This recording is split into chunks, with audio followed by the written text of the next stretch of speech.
Hello बच्चों, let's read the question. Question says, in a uniform electric field, four statements. Statement first is all points are at the same potential.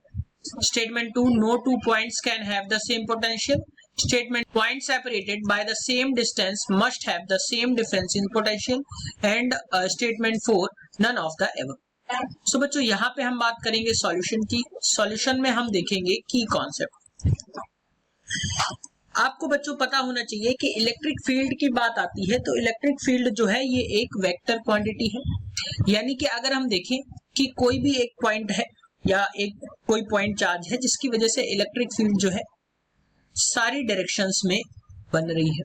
यहां से हम देखें तो क्या होगा कि सारी डायरेक्शन में बन रही है. अब मैं अगर देखूं तो ये चारों तरफ इक्वल क्रिएट होती है. यहां से कुछ इस तरीके से मैं ये स्फीयर्स बना रहा हूं. ये एक इक्विपोटेंशियल सरफेस को शो कर रहा है. यानी एक सर्कल जो है वो एक इक्विपोटेंशियल सरफेस को शो करेगा. कुछ इस तरीके से हम अगर देखें तो यहाँ पे हमें कुछ इक्विपोटेंशियल सरफेसेस मिलेंगी और ये आपकी इलेक्ट्रिक फील्ड को डिनोट कर रहा है जो कि एक वेक्टर क्वांटिटी. अब अगर हम देखें कि जो इलेक्ट्रिक फील्ड की डायरेक्शन है वो भी ध्यान रखिएगा. इलेक्ट्रिक फील्ड की डायरेक्शन जो होती है वो पॉजिटिव से निगेटिव की तरफ होती है. यानी इलेक्ट्रिक फील्ड लाइन जो होती है वो पॉजिटिव से निकलती है और निगेटिव की तरफ जो होती है वो जाती है.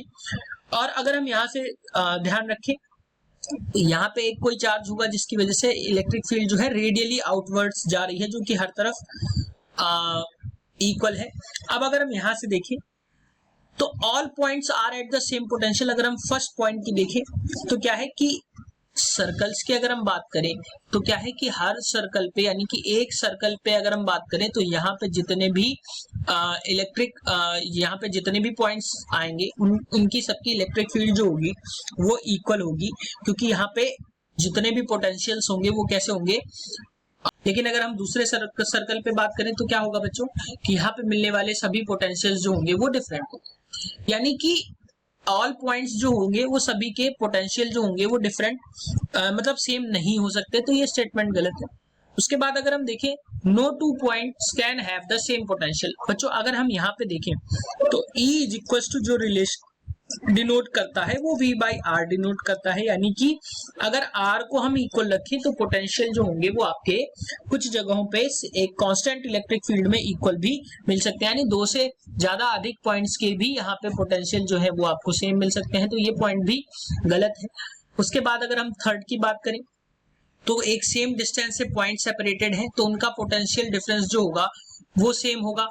स्टेटमेंट कह रहा है. तो अगर हम देखें कि ये जो एक सर्कल है ये एक सर्कल एक इक्विपोटेंशियल सरफेस को शो कर रहा है. ये दूसरा सर्कल एक दूसरे इक्विपोटेंशियल सरफेस को शो कर रहा है. यानी कि अगर हम इनके पोटेंशियल डिफरेंस की बात करें तो हमें क्या मिलेगा वो हमें अनइक्वल मिलेगा. यानी कि आवश्यक नहीं है कि सेम उनमें हमें मिले. यानी कि पॉइंट 3 भी जो है स्टेटमेंट 3 जो है वो भी गलत है. सो बच्चों अगर हम ऑप्शन की बात करें तो option 4 that is none of above is correct. Hope you understood it well. Best of luck.